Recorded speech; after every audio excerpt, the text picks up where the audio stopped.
Boa noite. Boa noite a todos.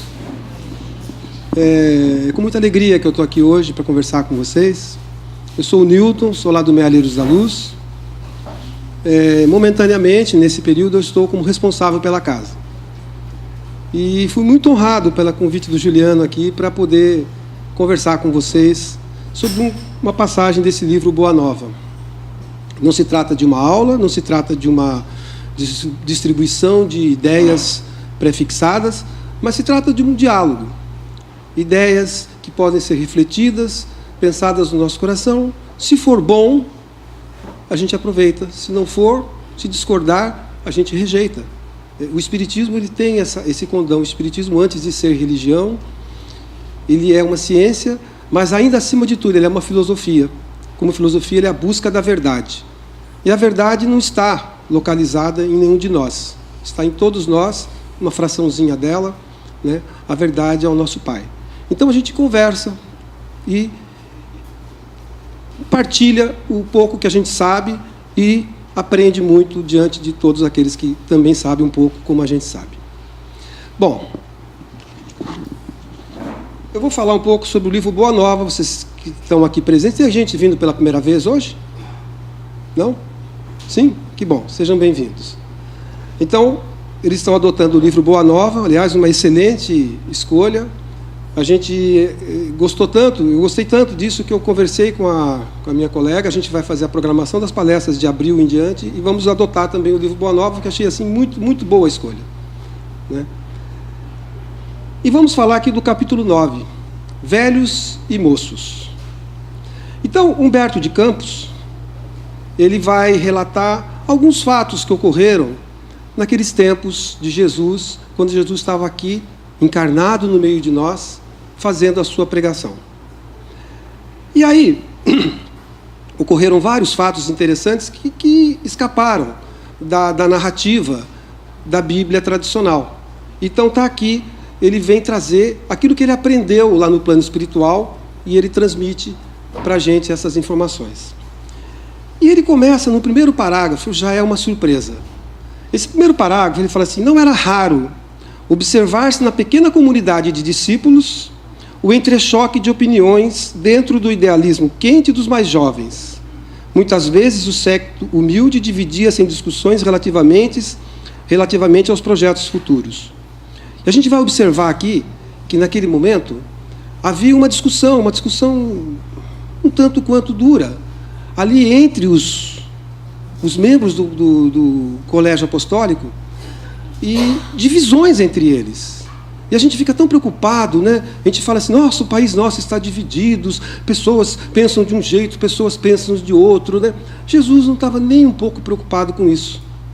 Nesse momento, a gente vai ver os personagens dessa narrativa. Tem aqui um cobrador de impostos.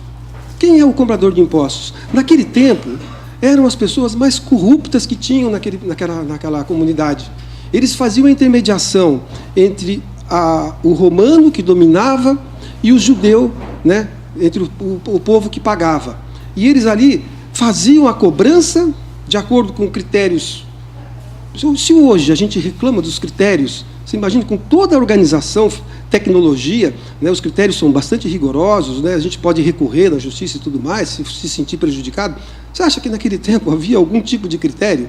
O critério era pessoal, ele batia o olho e falava: paga tanto, um abraço. Então, eles surrupiavam, roubavam, eram os mais ricos da comunidade.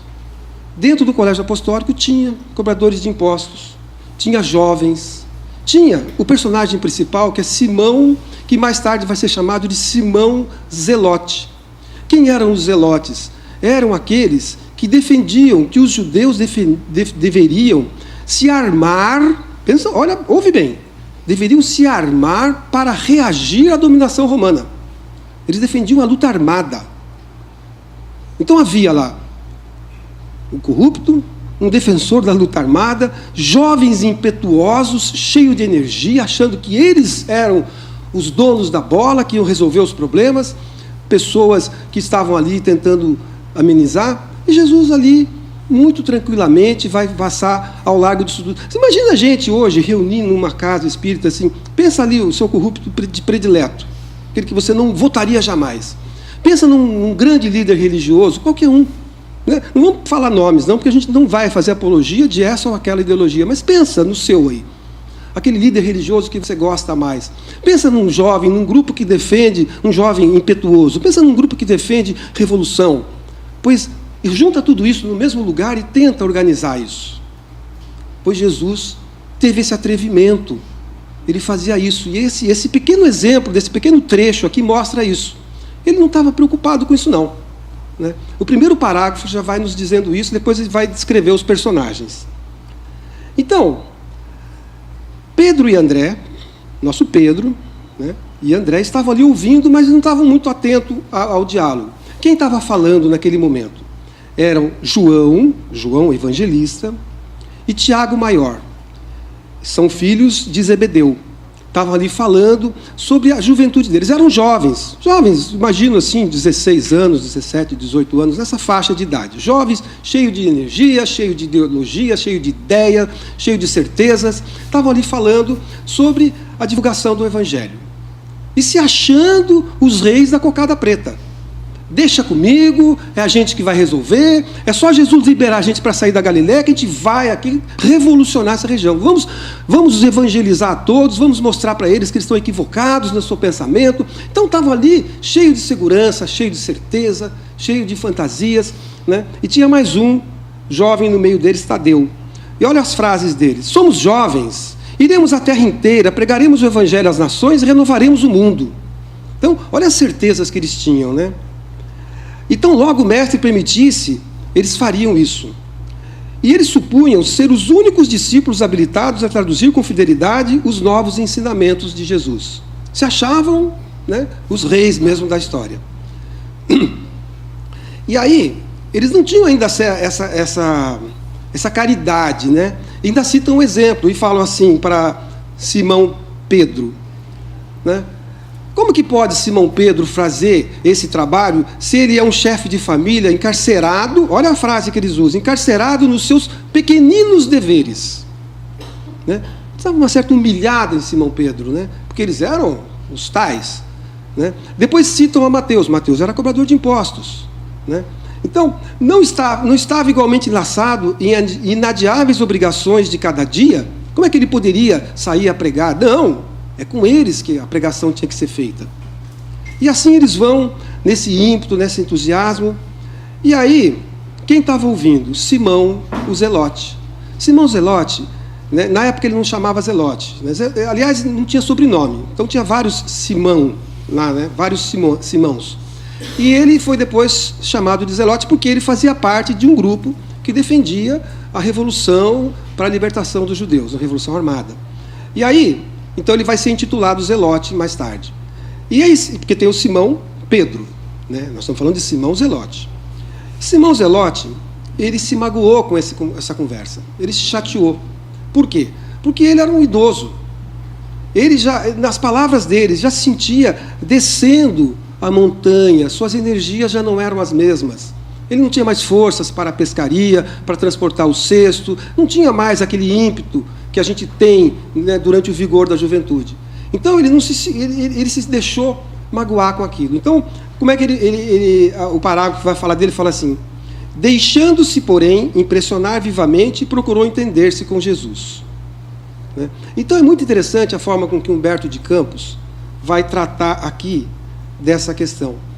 Ele cita assim: deixando-se, porém, impressionar-se vivamente.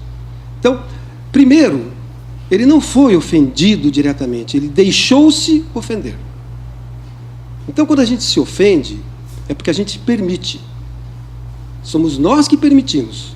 Se alguém te xinga no trânsito, ofendendo a você de algum palavrão, né, ou sua mãe, ou qualquer coisa assim, só tem duas possibilidades. Ou ele falou a verdade, ou ele falou um absurdo. Nos dois casos, não é preciso se ofender. Né? Então, quando eles falavam que os velhos eram velhos, ele era velho.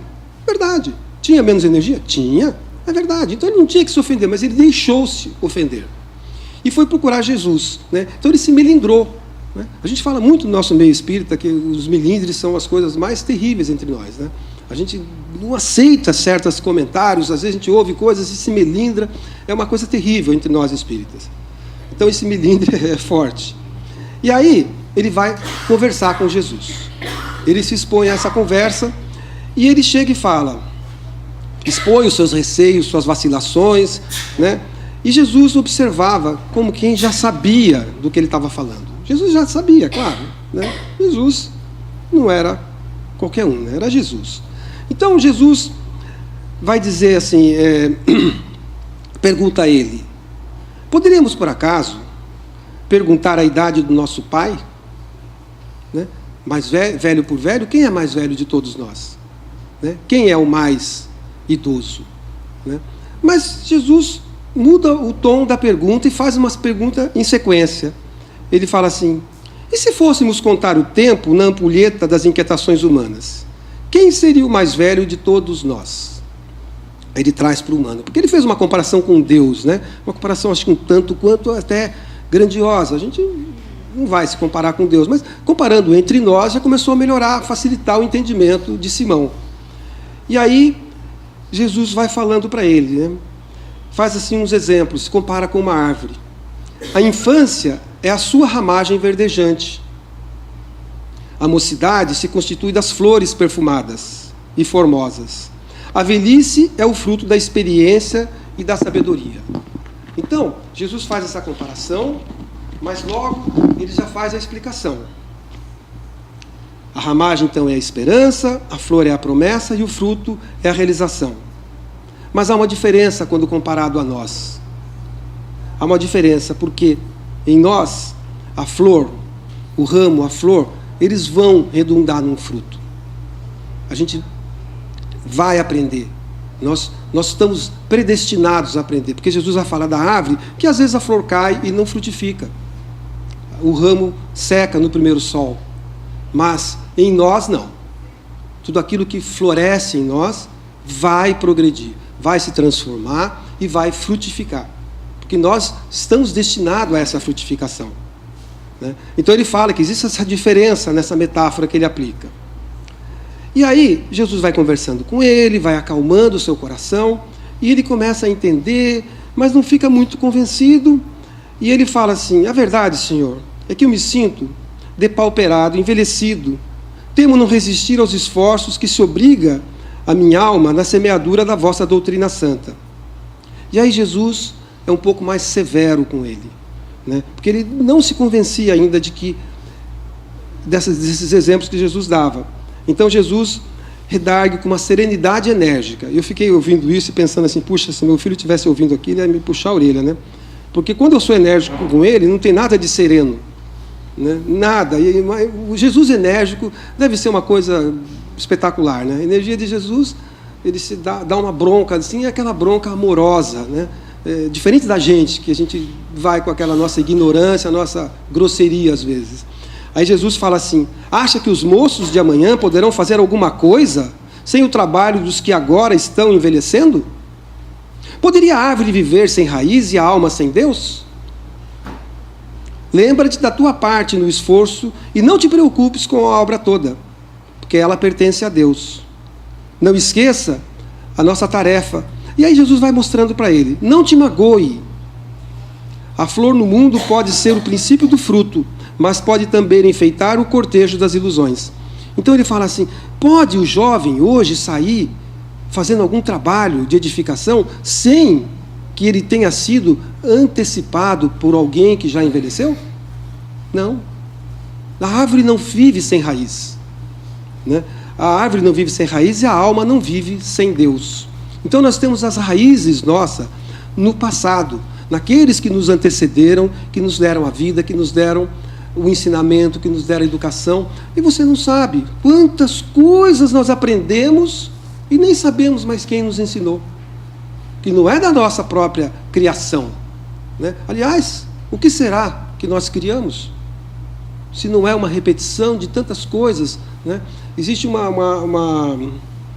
dúvida que eu tinha, que era assim, um pecado contra Deus. Eu pensava assim, como que eu peco contra Deus? O que eu posso fazer que surpreenda a Deus? Né? E eu sou muito fã de Haroldo Dutra, ele fala numa das palestras dele assim: não há nada que você possa fazer que altere o amor de Deus por você. Nada. Nem de bom, nem de ruim, nada. Então Deus ama tanto ao Hitler como Jesus. Ama a todos igualmente. Então ele vai falando aqui da tarefa que cabe a Simão.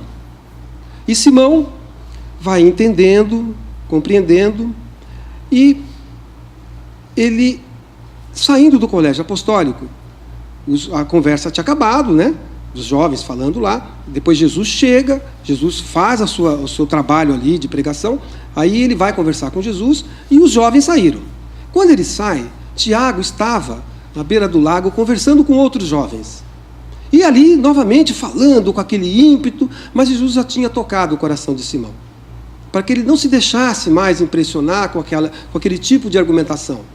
E aí ele ouve, ele fica ali, escuta toda a fala de Tiago, que era um jovem, né, bastante jovem, e aí, quando Tiago termina, e ele se vê sozinho com Tiago, ele vai conversar com Tiago, porque Jesus cobrou de Simão que ele fizesse o papel dele.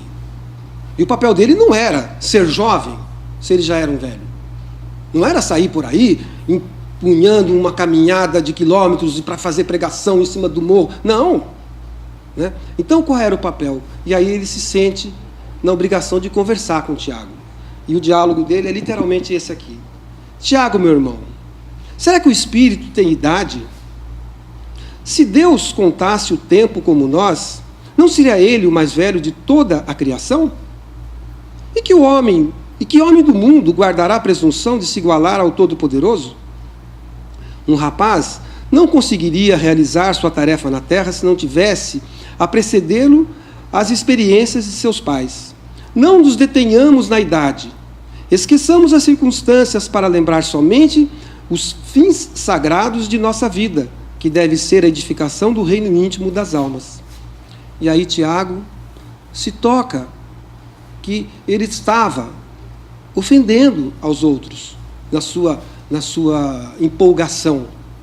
E ele, comovido, diz a Simão: tens razão, dá razão a Simão, porque Simão foi caridoso, ele foi amoroso na sua intervenção. É lógico que essa leitura fria que eu faço aqui não vai mostrar todo o sentimento de amor que Simão tinha naquele momento que ele estava falando. E ele foi todo amoroso. E aí, ele disse: tens razão.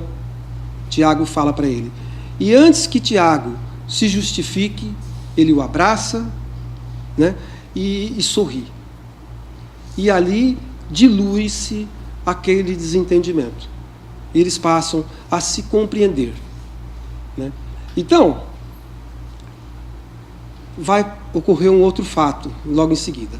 Jesus saíra e foi pregar. E aí, Simão vai para sua casa, vai até essa pregação e fica ali olhando. E Jesus, quando pregava, eu imagino, né? Eu estou vendo aqui todo mundo prestando atenção e tal, mas, nossa, gente, imagine Jesus pregando.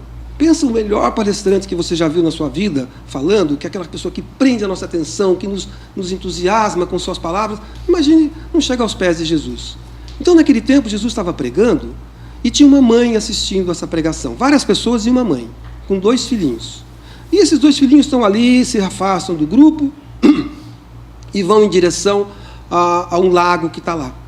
E aí, Simão, que estava prestando atenção na pregação, mas atento às demais necessidades da hora, viu as crianças e ele foi, chamou, pegou na mão, sentou numa pedra, pôs as 2 sentadinhas ali, e quando a fala de Jesus terminou, restituiu à mãe os 2 bebês intactos, sãos e salvos, e a mãe foi embora, cheia do amor e da graça de Jesus.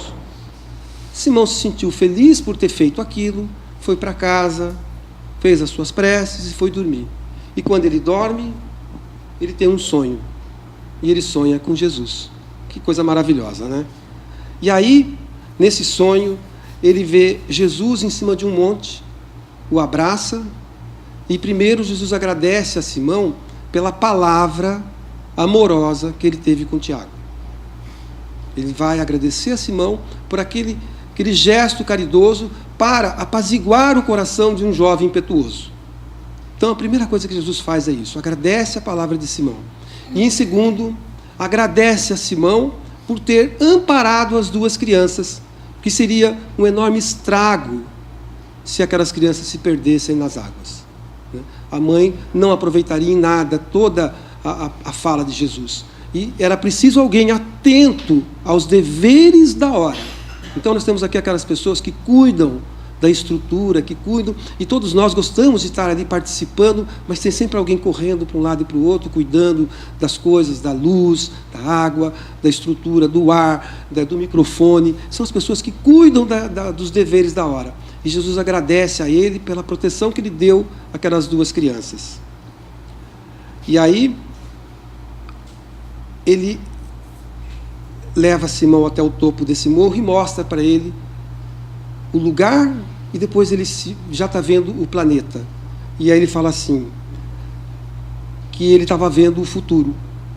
Um mundo cheio de pessoas gratas pela presença de Jesus. E todas as criaturas fitavam o mestre com os olhos agradecidos e refulgentes de amor. As crianças lhe chamavam de amigo fiel, os jovens, verdade do céu, e os velhos, sagrada esperança.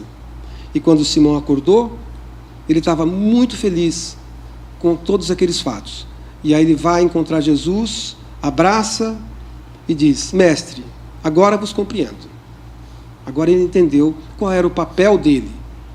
O papel dele não era sair andando, fazendo, acontecendo. O papel dele era distribuir o seu conhecimento, o seu aprendizado, a sua sabedoria.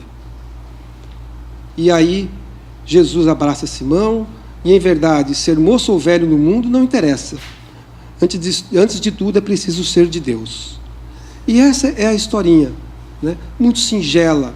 E eu vejo, assim, na experiência da vida, meu filho tinha 3 anos, minha mãe já desencarnou, mas ela estava com 70 e poucos anos, e um dia eu fui assistir uma dança, e eu via as professoras, os monitores ali, batendo palminha para aqueles idosos. Vamos, que bonitinho.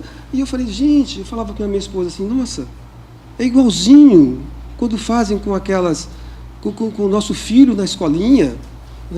Então, a gente tem que prestar atenção, o envelhecer do corpo, e do espírito.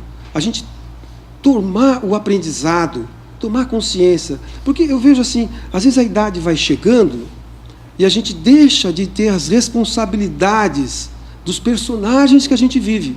Personagem estudante, personagem namorado, personagem pai, personagem responsável. Essa consciência que precisa ter, porque a idade vem nos trazer essa consciência. Então a gente se olhar para nós mesmos e ver o que a gente está fazendo de nós.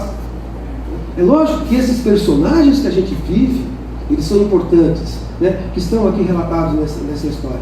A gente tem que cumprir com essas obrigações profissionais, paternas, espirituais, religiosas, todos esses personagens a gente vai cumprir. Mas cuidar do nosso coração, da nossa alma, para a gente evoluir, andar, e quando tiver ali, nenhum personagem mais para você cuidar, você está lá com dificuldades motoras, sentado numa cama, você tem uma palavra, um olhar, um conhecimento que transmite até pelos olhos, mas aquele conhecimento da serenidade que a idade deve nos trazer.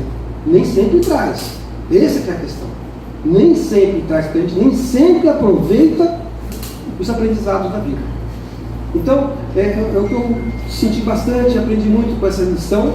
Foi muito gratificante estudar e ler essa fala de Humberto de Campos, esses relatos aqui, esse capítulo 9.